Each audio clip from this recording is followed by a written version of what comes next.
ஆண்டவராகிய இயேசு கிறிஸ்துவின் கிருபையும் சமாதானமும் உங்கள் அனைவரோடும் கூட என்றென்றைக்கும் இருப்பதாக. நான் உன்னை விட்டு விலகுவதும் இல்லை, உன்னை கைவிடுவதும் இல்லை என்று சொன்ன நம்முடைய ஆண்டவராகிய இயேசு கிறிஸ்து நம்மோடு கூட இருந்து என்றென்றும் நம்மை பாதுகாக்கிறார். சமாதானமே இருந்தோம். எரேமியா 41 அதிகாரம் 1 முதல். இந்த வேத பகுதியில் கர்த்தருடைய நியாய தீர்ப்பு இஸ்ரவேலில் நிறைவேறுவதை குறித்து சொல்லப்பட்டிருக்கிறது. நாம் தவறு செய்யும் பொழுது, மனிதனுடைய பாவங்கள் நிறைவேற்றப்படும் பொழுது அது எங்கேயும் போய்விடாது. அதற்குரிய பலன் எங்கும் போய்விடாமல் அது திரும்ப வந்தே சேரும். கர்த்தர் நீதி உள்ளவர், எல்லோருக்கும் நீதியாய் நியாயம் தீர்க்கிறவர்.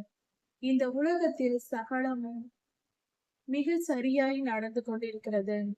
பொதுவாக பலர் சொல்லுவதுண்டு, எங்கும் அக்கிரமம் பெருகி இருக்கிறது, நீதி இல்லை, நியாயம் இல்லை என்று சொல்லுவார்கள். அது அப்படி அல்ல. அக்கிரமம் பெருகியிருப்பது உண்மைதான். உலகெங்கும் பாவம் பெருகி இருக்கிறது என்பது உண்மைதான், வேதமும் சொல்லுகிறது. ஆனால் ஒன்றை கவனித்துக் கொள்வோம். திடீரென ஏற்படும் பெரும் இயற்கை சீற்றங்களும், கொள்ளை நோய்களும், யுத்தங்களும் போன்ற காரியங்கள் நடப்பதெல்லாம் கர்த்தருடைய நியாய தீர்ப்பாய் இருக்கிறது. கர்த்தர் நீதியுள்ளவர். மனிதன் செய்யும் பாவங்களுக்கும் அவர் தண்டனை கொடுக்கிறார். அவர் ஆசீர்வதிப்பது மட்டுமல்ல, மனிதர்களின் பாவத்திற்கு நியாய தீர்ப்பு கொடுப்பதும் அவர்தான். நாம் ஆசீர்வாதத்தை நேசிக்கிறோம், விரும்புகிறோம். நன்மை செய்தால் அதற்கு பலன் வேண்டும் என்று எதிர்பார்க்கிறோம். ஆனால் நாம் செய்யும் தீமைக்கும், நாம் செய்யும் அக்கிரமம், துன்மார்க்க செயல்கள், பாவங்களுக்கும் பலன் உண்டு என்பதை நம் மனம் விரும்பாது. ஆனால் அது உண்மை, அது உண்மையாய் கிடைக்கும். இஸ்ரவேலர்கள் தொடர்ந்து கர்த்தருடைய வார்த்தையை கேட்டும் அவர்கள் செவி கொடுக்காமல் பாவம் செய்து கொண்டே இருந்தார்கள். அதே நிமித்தம் கர்த்தர் நியாயம் தீர்த்தார். பாபிலோனின் ராஜாவுக்கு இஸ்ரவேலை ஒப்புக் கொடுத்தார். 2400 வருடங்களுக்கு முன்பாக பாபிலோனுக்கு இஸ்ரவேலர்கள் சிறைபிடிக்கப்பட்டு போனார்கள், எரேமியாவின் காலத்தில். அப்பொழுது நடந்த சம்பவங்கள் இந்த வேத பகுதி கொடுக்கப்பட்டிருக்கிறது. கர்த்தர் நீதியுள்ளவர் என்பதையும், அவர் மிகச் சரியாய் நியாயத்திற்கார் என்பதையும் இந்த வேத பகுதியை கவனிக்கும் போது நம்மால் புரிந்து கொள்ள முடியும். அதே போல கர்த்தர் நேற்றும் என்றும் என்றும் மாறாதவர் என்றும் வேதத்தை நாம் வாசித்திருக்கிறோம். அவர் அன்று எப்படி நியாயம் தீர்த்தாரோ அதே போலதான் இன்றும் பூமியை நியாயம் தீர்க்கிறார். அவரவர் செய்த நன்மைக்கும் தீமைக்கும் பலனளிப்பவர் கர்த்தரே. கடந்த காலத்தில் கர்த்தர் இஸ்ரவேலருக்கு செய்த காரியங்களை, அவர்களுக்கு தக்க பலனை கொடுத்ததை இந்த வேத பகுதிகளில் கொடுக்கப்பட்டிருப்பது, நாம் அதை படித்து தெரிந்து கொண்டு நமக்கும் இப்படிதான் நடக்கும் என்பதை புரிந்து கொள்ளவும், எதை செய்யக்கூடாது, எதை செய்யலாம், எதை செய்ய வேண்டும் என்பதை அறிந்து கொள்ளவும் இந்த வேத தியானம் நமக்கு உதவுகிறது. மனிதனை படைத்தவர் மனித வாழ்க்கை இப்படிதான் வாழ வேண்டும் என்ற சட்ட திட்டங்களை தொகுத்து வேத வசனமாக நமக்கு கொடுத்திருக்கிறார். உதாரணங்களோடு பலருடைய வாழ்க்கையை எழுதி கொடுத்திருக்கிறார். அதை படிக்கும் பொழுது நாம் எது சரி, எது தவறு என்றும், நாம் செய்ய வேண்டியவை எது, செய்யக்கூடாதவை எது என்பதையும் சுலபமாக புரிந்து கொள்ள முடியும். ஏழைகளும் எளியவர்களும் பாமரர்களும் புரிந்து கொள்ளும்படியாக வேதவசனம் எழுதப்பட்டு கொடுக்கப்பட்டிருக்கிறது. வேதத்தை தியானிப்போம், வாழ்க்கையை புரிந்து கொள்வோம், நித்திய ஜீவனை பெற்றுக் கொள்வோம், பரிசுத்தம் அடைந்து கர்த்தரிடத்தில் சேரும். இஸ்ரவேலர்கள் சிறைபிடிக்கப்பட்டு பாபிலோனுக்கு போன பின்பு ஏழைகளையும் எளியவர்களையும் நேமிசராதான் கொஞ்சம் ஜனங்களை இங்கேயே யூதாவிலேயே விட்டுவிட்டு போனார், பாபிலோனின் ராஜாவின் கட்டளையின் படியே. அப்படி அவர்கள் இருந்த போது அவர்களுக்கு அதிகாரியாக கெதரியா எனும் ஒரு மனிதர் இருந்தார். இஸ்ரவேல் தேசத்தை விட்டு சிதறடிக்கப்பட்டிருந்த சகல யூதர்களும் எல்லா தேசங்களிடமிருந்து வந்து கெதரியாவோடு சேர்ந்து கொண்டார்கள். இங்கிருந்தவர்களும் கெதரியாவோடு சேர்ந்து கொண்டார்கள். எல்லோருமாக அங்க இருக்கும் பொழுது அவர்கள் விவசாயம் செய்தார்கள், திராட்சை பழங்களை பறித்து திராட்சரசம் தயாரித்தார்கள். இப்படியாக அவர்கள் செய்து கொண்டு இருக்கும் பொழுது இஸ்ரவேலின் யூதர்களின் ராணுவ வீரரான யோகனான் என்னும் ஒரு மனிதர் இருந்தார். அவரும் அவரோடு கூட சேர்ந்தவர்களும் யூதர்கள் எல்லோரும் கெதரியாவின் இடத்திலிருந்து, அதிகாரியாக இருந்த கெதரியாவின் இடத்திலிருந்து உம்மை இஸ்மவேல் என்பவன் கொல்ல தேடுகிறார், அவனை நீர் நம்பாதிரும் என்று சொல்லுகிறார்கள். ஆனால் அவர்கள் பேச்சை கெதலியா நம்பாமல் இஸ்மவேலை நம்பினார். இது நிமித்தம் இஸ்மவேலுக்கு ஒரு விருந்தை ஏற்பாடு செய்கிறார் கெதலியா. இஸ்மவேலும் அவனோடு கூட வந்த 10 பேரும் சேர்ந்து வந்து கெதலியாவோடு ஒற்றுமையாக ஒரே இடத்தில் விருந்து சாப்பிடுகிறார்கள். அதன் பின்பாக இஸ்மவேல் இந்த ராணுவ வீரர்கள் சொன்ன செய்தியைப் போலவே உண்மையாய் கெதலியாவை மிஸ்பாவிலே கெதலியாவினிடத்தில் இருந்த யுத்த மனுஷரையும் மற்ற பிரபுக்களையும் யூத பிரபுக்களையும் இப்படியாக அங்கிருந்தவர்களை எல்லாம் இஸ்மவேல் வெட்டி இப்படி நடக்கும் என்று கர்த்தர் தீர்க்கதரிசனம் உரைத்திருந்தார். அது போலவே நடந்தேறுகிறது. கர்த்தருக்கு விரோதமாய் தேசம் எங்கும் எருசலேமின் வீதிகள் தோறும் சகல பொல்லாத ஆவிகளுக்கும் பலிபீடங்களை கட்டி விக்கிரகாராதனை செய்து தோப்பு விக்கிரகங்களை உண்டு பண்ணி கடைசியில் தேவாலயத்திலேயே விக்கிரகங்களை கொண்டு வந்து வைத்து அருவருப்பாக்கின யூதர்களின் செயல்களுக்கு கர்த்தர் கொடுத்த தண்டனையாய் இருக்கிறது. இப்படிப்பட்ட காரியங்கள் நிறைவேறிற்று. அவர்கள் செய்த பாவத்திற்கு ஏற்ற தண்டனை வந்தது. கர்த்தர் நீதி உள்ளவர், நீதியாய் நியாயம் தீர்ப்பார். இப்படியாக இஸ்மவேல் கெதலியாவை கொன்று போட்ட பின்பு, கெதலியாவையும் அவரோடு கூட இருந்த பலரையும் கொன்று போட்ட பின்பு, இது யாருக்கும் தெரியாமல் இருக்கிறது. அந்த சமயத்தில் மறுநாள் அந்த இடத்திற்கு, அதாவது இஸ்மவேல் வெளியே வரும்பொழுது இஸ்மவேலுக்கு எதிராக 80 பேர் வருகிறார்கள். துக்க முகத்தோடு துக்கம் கொண்டாடி கொண்டு வருகிறார்கள். அவர்கள் தாடிகளை எடுத்துவிட்டு சரீரங்களை கிழித்து, அதாவது காயம் ஏற்படுத்தி கொண்டு கீறிக்கொண்டு தங்கள் வஸ்திரங்களை கிழித்திக் கொண்டு கிழிந்த துணியோடு, அது அந்த நாட்களில் யூதர்கள் துக்கம் அனுசரிக்கும் முறையாயிருக்கிறது. இப்படி செய்து கொண்டு கர்த்தருக்கு காணிக்கைகளை எடுத்துக்கொண்டு தேவாலயத்திற்கு வருவதற்காக எருசலேமுக்கு வருகிறார்கள். இதை ஏன் இப்படி நடக்கிறது என்றால், பாபிலோனின் ராஜா வந்து இஸ்ரவேலை அநேகரை கொன்று மேலும் பலரை சிறைப்பிடித்துக் கொண்டு போன துக்கமான காரியங்கள் நடந்திருக்கிறது அல்லவா. எருசலேம் முழுவதும் சீரழிந்து கிடக்கிறது. எருசலேம் மதில் சுவர் இடிக்கப்பட்டு விட்டது, வீடுகள் எரிக்கப்பட்டிருக்கிறது, நகரம் எரிக்கப்பட்டிருக்கிறது. இப்படிப்பட்ட நிலையில் அவர்கள் துக்க முகத்துடன் துக்கம் கொண்டாடி கொண்டு கர்த்தருக்கு காணிக்கைகளையும் தூப வர்க்கத்தையும் எடுத்துக்கொண்டு வந்து கர்த்தரிடத்தில் வேண்டுதல் வைக்க வருகிறார்கள். இந்த நிலை மாற வேண்டும் என்று நமக்கு ஒரு துன்பம் வந்தால் நாம் கர்த்தரிடம் சென்று முறையிடுவோம் அல்லவா. இந்த துன்பம் எனக்கு நீங்க வேண்டும் சுவாமி என்று அவர் பாதத்தில் கதறுவோம் அல்லவா. அது போல அவர்கள் செய்ய வருகிறார்கள். 80 பேர் சேர்ந்து கொண்டு வருகிறார்கள். அவர்கள் வருவதை இஸ்மவேல் பார்த்து விட்டார், கெதலியாவை கொன்றவர். இப்படி அவர்கள் வந்து கொண்டிருக்கும் போது மிஸ்பாவிலே தான் இந்த கொலைகளை இஸ்மவேல் செய்கிறான். கெதலியாவை கொன்றது, அங்கிருந்தவர்களை கொன்றது எல்லாம். இதையெல்லாம் செய்து முடித்துக்கிட்டு மிஸ்பாவிலிருந்து புறப்பட்டு இவன் வருகிறான். இவர்களோ எதிரிலிருந்து வருகிறார்கள். இப்படி அவர்களை பார்த்ததும் இஸ்மவேல் பயங்கரமாக நடிக்கிறான். அழுது கொண்டே திடீரென அழத் தொடங்குகிறான். நடிப்பு, உண்மையல்ல, பொய்யாய் நடிக்கிறான். அழுவதை போல அழுது கொண்டு அவர்களிடத்தில் வந்து, வாருங்கள் கெதலியாவினிடத்தில் போவோம், கெதலியாவை கொன்றுவிட்டு வந்து கெதலியாவிடத்தில் போவோம் வாருங்கள் என்று அவர்களை கூட்டிக் கொண்டு போவது போல ஒரு இடத்திற்கு தனியாக கூட்டிக் கொண்டு போகிறார்கள். இப்படி கூட்டிக் கொண்டு போய் அவர்கள் நகரத்தின் மத்தியில் வந்து சேருகிறார்கள். இவன் பின்னாலே அவர்கள் வந்து சேருகிறார்கள். நகரத்தின் மத்தியில் வருகிறார்கள். எந்த பக்கமும் ஓடி போகாதபடிக்கு நடுவில் கொண்டு வந்து சேர்க்கிறான். அப்படி அந்த நகரத்தில் மத்தியில் வந்த பொழுது இஸ்மவேலும் அவனோடு இருந்த மற்ற ஜனங்களும் சேர்ந்து கொண்டு, அவனுடைய ஆட்களை நாம் சேர்ந்து கொண்டு அந்த 80 பேரையும் வெட்டி குழிக்குள் போட்டு விட்டான். அத்தனை பேரையும் கொன்று போட்டான். கொன்று போட்டு அத்தனை பேரையும் வெட்டி குழிக்குள் போட்டு விட்டான். இப்படி செய்யும் பொழுது அதில் 10 பேர் மட்டும் மீந்திருந்தார்கள். மீதியானவர்கள் 10 பேர் இருந்தார்கள். அவர்கள் இஸ்மவேலோடு பேசுகிறார்கள்.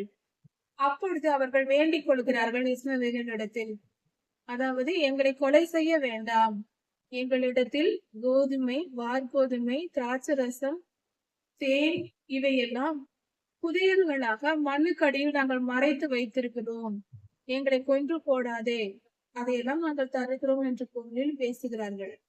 எண்ணெயும் தேனும் உள்ள புதையல்கள் எல்லாம் எங்களிடத்தில் இருக்கிறது, எங்களை கொன்று போடாதே என்று இஸ்மவேலிடத்தில் கேட்டுக்கொள்கிறார்கள்.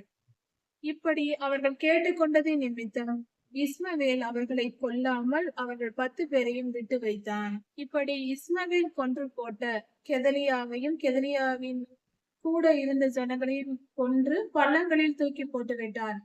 அந்த பள்ளங்கள் ஏது என்றால், ஆஷா என்னும் ராஜா இஸ்ரவேலின் ராஜாவாகிய பாஷாவின் நிமித்தம் ஏற்படுத்தின பள்ளங்கள் அவை.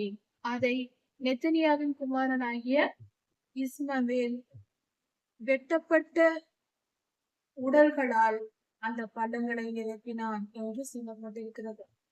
அதாவது அந்த இடத்தில் நடந்த தீமையின் நிமித்தம், கர்த்தருக்கு விரோதமாய் அந்த இடத்தில் செய்யப்பட்ட பாவங்களின் நிமித்தம் அதே இடத்தில் இஸ்ரவேலர்கள் கொல்லப்படுகிறார்கள். இது கர்த்தருடைய நியாய தீர்ப்பாய் இருக்கிறது. இப்படியாக கெதலியாவையும் அவரோடு கூட இருந்த யூதர்களையும் இஸ்மவேல் வெட்டி பள்ளங்களில் போட்டு, மிஸ்பாவிலே இருந்த பள்ளங்களில் போட்டு நிறுத்திவிட்டான். இப்படியாக நடந்தது. இஸ்ரவேலர்கள் கர்த்தருக்கு விரோதமாய் செயல்பட்டு பொல்லாத ஆவிகளுக்கு இடம் கொடுத்து பாவம் செய்ததின் பலனை இப்படியாக அனுபவித்து முடித்திருக்கிறார்கள். மிகப்பெரிய தீமைக்கு ஆளானார்கள். இஸ்ரவேலர்களில் பலர் வெட்டப்பட்டு கொல்லப்பட்டார்கள். ரத்தம் சிந்துதல் ஏற்பட்டது. பாவம் செய்தால் அதன் விளைவு இதுதான் என்ற பாடத்தை இந்த வேத பகுதிகளில் நாம் கற்றுக்கொள்கிறோம். அன்று மரித்த யூதர்களின் ரத்தம் நமக்கு இன்று போதிக்கிறது. கர்த்தருக்கு பயந்து கீழ்ப்படிந்து நடப்போம். இச்சைக்கு இடம் கொடுக்க கூடாது, பொல்லாத ஆவிகளுக்கு இடம் கொடுக்க கூடாது, விக்கிரகாராதனை செய்யக்கூடாது. எந்தவித பாவமும், கர்த்தருக்கு விரோதமான எந்தவித காரியங்களும் நமக்கு ஆபத்தை கொண்டு வரும், தப்பிக்க முடியாது என்பதை புரிந்து கொள்வோம். மன்னிப்பு என்பது அறியாமல் செய்த பாவங்களுக்கு, அறிந்தே செய்யும் பாவங்களுக்கு நிச்சயம் தண்டனை உண்டு. அதை இந்த வேத பகுதி நமக்கு போதிக்கிறது. லேவியராகமம் 1ஆம் அதிகாரம் முதல் 6ஆம் அதிகாரம் வரைக்கும் எல்லா வழிகளும் அறியாமையினால் செய்யப்பட்ட பாவத்திற்கு மன்னிப்பை பெரும்படியான வழியாயிருக்கிறது. அறிந்தே செய்கிற பாவத்திற்கு மன்னிப்பு கிடைக்காது, நியாயத்திற்கு வந்து சேரும் என்பதை புரிந்து கொள்வோம். இதெல்லாம் நடந்து முடிந்த பின்பு இஸ்மவேல் யூதா தேசத்தில் மீதியாய் இருந்த நேபுசராதான் விட்டு போன பெண்களையும் மற்ற ஜனங்களையும் எல்லோரையும் சிறைப்பிடித்து கொண்டு போய், கொல்லப்பட்டவர்களை தவிர மீதியான ஜனங்களை சிறைப்பிடித்து கொண்டு மீதியான் தேசத்திற்கு போவதற்கு ஆயத்தப்பட்டான் இஸ்மவேல். இப்படி இஸ்மவேல் செய்த பொல்லாப்பை எல்லாம் கேள்விப்பட்ட யோகனான் என்கிற மனிதரும் அவரோடு இருந்த யூதர்களான இராணுவ சேர்வைக்காரர்களும் இதையெல்லாம் கேள்விப்பட்டார்கள். இஸ்மவேல் செய்த எல்லா பொல்லாப்புகளையும் குறித்து கேள்விப்பட்டு தங்களிடத்தில் இருந்த வயதில் பெரியவர்களான, அதாவது யுத்த புருஷர்கள், யுத்தத்திற்கு ஏற்ற வயதுடையவர்களை கூட்டிக் கொண்டு, அநேகரை கூட்டிக் கொண்டு, இவர்கள் யோகனானும் அவரோடு கூட இருந்தவர்களும் யுத்த புருஷர்களை கூட்டிக் கொண்டு, யுத்தம் செய்ய பலமுள்ள ஆண்களை, வயதுள்ள ஆண்களை கூட்டிக் கொண்டு இஸ்மவேலுக்கு எதிராக புறப்பட்டு போகிறார்கள், யுத்தம் செய்து மற்றவர்களை மீட்டு கொண்டு வரும்படியாக.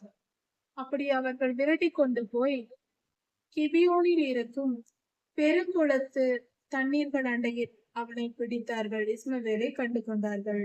யோகனான் இராணுவ சேர்வைக்காரரோடும் மற்ற புருஷர்களோடும் புறப்பட்டு இஸ்மவேலை பார்க்க போகிறார்கள். அங்கு கிபியோனிலே இஸ்மவேலையும் அவர்கள் பிடித்து கொண்டு போன ஜனங்களையும் கண்டு விட்டார்கள், பார்த்து விட்டார்கள். யோகனானின் கூட்டத்தார், இப்படி யூதர்கள் பார்த்து விட்டார்கள், நல்லவர்கள் பார்த்து விட்டார்கள். இஸ்மவேலை பார்த்ததும் இஸ்மவேலோடு கூட இருந்த சிறை கைதிகளாய் இருந்த யூதர்கள் அவர்கள் எல்லோரும் மிகவும் சந்தோஷப்பட்டார்கள். நம்மை காப்பாற்ற யோகனானும் அவருடைய சேனைகளும் வந்திருக்கிறது என்று தெரிந்து கொண்டு அவர்கள் எல்லாரும் சேர்ந்து திரும்பிக் கொண்டு, அதாவது இஸ்மவேலோடு கூட இருந்தவர்கள், அவனிடத்தில் கைதியாய் இருந்தவர்கள் எல்லாம் ஓடி வந்து யோகனானோடு சேர்ந்து கொண்டார்கள். எல்லோரும் வந்து விட்டார்கள். ராணுவ சேவைக்காரர்கள், யூதர்கள் எல்லோரும், பெண்கள், ஆண்கள் எல்லோரும் ஓடி வந்து யோகனானோடு சேர்ந்து கொண்டார். நெத்தனியாவின் குமாரனான இஸ்மவேலும் அவனோடு கூட 8 பேர்கள் மட்டும்தான் மிஞ்சி இருக்கிறார்கள். அவர்கள் ஓடி போய் தங்களை காப்பாற்றிக் கொள்ள, ஏனென்றால் இருப்பது 9 பேர், இன்னொரும் சேர்ந்தார் என்றால் அவர்களை கொன்று போட்டு விடுவார்கள். தங்கள் உயிரை காப்பாற்றிக் கொள்ளும்படியாக இஸ்மவேல் ஓடும் நிலை ஏற்பட்டது. யூதர்களை பிடித்துக் கொண்டு வந்த இஸ்மவேல் தன் உயிரை காப்பாற்றிக் கொள்ள இப்பொழுது திரும்பி ஓடும் நிலை வந்தது. இஸ்மவேலோடு கூட 8 பேர் மட்டுமே இருக்கிறார்கள். ஓடி போகிறார்கள் தப்பித்துக் கொள்ளும்படியாக. அம்மோன் புத்திரரிடத்திற்கு போய்விட்டான் இஸ்மவேல். இப்பொழுது யோகனானும், அதாவது அவர்களை காப்பாற்ற போன யோகனானும் ராணுவ சேர்வைக்காரரும் மற்ற புத்திரர்களும் இஸ்மவேல் கடத்தி கொண்டு போனான் அல்லவா, அங்கிருந்த பெண்கள், யூதர் பெண்கள், யூதாவில் இருக்க வேண்டியவர்கள், மிஸ்பாவிலே இருந்தவர்கள், இவர்களை பிடித்து கொண்டு போனால் அவன் ஓடி போய்விட்டான். இவர்கள் எல்லோரும் சேர்ந்து, யூதர்கள் எல்லாரும் சேர்ந்து, கர்த்தருடைய பிள்ளைகள் எல்லாரும் ஒன்று சேர்ந்து மீண்டுமாக யூதாவுக்கு வருகிறார்கள். இப்படி அவர்கள் வந்தபோது அவர்கள் பயப்படுகிறார்கள், கல்தேயருக்கு பயப்படுகிறார்கள். ஏனென்றால் கெதலியாவை வெட்டி போட்டான் அல்லவா இஸ்மவேல் வந்து, அதனால் கல்தையர் வந்து நம்மை மீண்டும் வெட்டி போடுவார்கள், நம்மை கொன்று விடுவார்கள் என்று இவர்கள் பயப்படுகிறார்கள். அங்கே போவதற்கு, மீண்டும் அந்த இடத்திற்கு, தங்கள் சொந்த ஊருக்கு போவதற்கு இவர்கள் பயப்படுகிறார்கள். அங்கே போகாமல் எகிப்துக்கு போய் பிழைத்துக் கொள்வோம், இங்கே இருந்தால் கொன்று போடுவார்கள் என்று எகிப்துக்கு ஓடி போகலாம் என்று நினைத்து பெத்லகேமுக்கு அருகான கிம்காமின் மேடையிலே தங்கியிருக்கிறார்கள். பெத்லகேமுக்கு அருகே கிம்காம் என்னும் மேடையில் தங்கியிருக்கிறார்கள். எகிப்துக்கு போய்விடலாம் என்ற எண்ணத்தில் இவர்கள் அங்கு தங்கியிருக்கிறார்கள். சொந்த ஊருக்கு போனால் மீண்டுமாக கல்தையர்கள் வந்து நம்மை கொன்று போடுவார்கள் என்று பயந்தார்கள். இப்படியாக மீதி இருந்த அந்த இஸ்ரவேலர்கள் காப்பாற்றப்பட்டிருக்கிறார்கள். இவர்கள் எங்கே போவார்கள், இனி என்ன நடக்க போகிறது என்ற சம்பவங்கள் அடுத்த அதிகாரத்தில் கொடுக்கப்பட்டிருக்கிறது.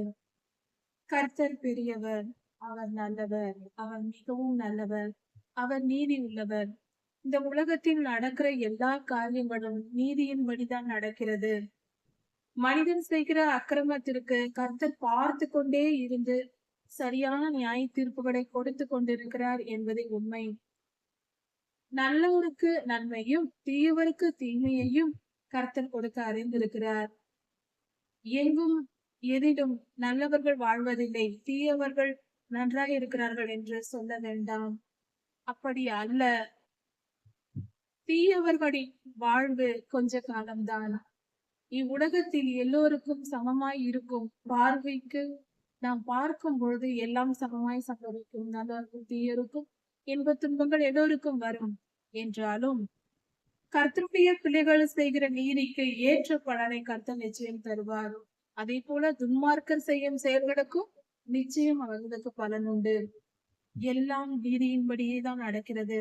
சர்வ லோகமும் கர்த்தருடைய நீதியுள்ள ஆட்சியின் கீழ் நடக்கிறது. இதுவே சத்தியம். இதை நம்புவோம். நீதியின் பாதையில் நடந்து நன்மைகளை பெற்றுக் கொள்வோம். துன்மார்க்க வாழ்க்கை, பாவ வாழ்க்கை, இச்சையுள்ள வாழ்க்கை, பேராசையுள்ள வாழ்க்கை, பண ஆசை, பாவம் போன்ற காரியங்கள் நமக்கு தீமையை வரவழைத்து விடும். நிச்சயம் வரும் என்பதை உணர்ந்து கொண்டு நீதிமானாய் வாழ்வோம். கர்த்தர்களை ஆசீர்வதிப்பாராக. ஆண்டவராகிய இயேசு கிறிஸ்து சீக்கிரம் வரப்போகிறார். அவருடைய வருகைக்கு ஆயத்தப்படுவோம். பரிசுத்தமாவோம், நீதிமான்களாய் மாறுவோம். வேத வசனங்களை தியானித்து நம்மை சுத்திகரித்துக் கொள்வோம். கர்த்தர் ஆசீர்வதிப்பாராக. மாரநாதா.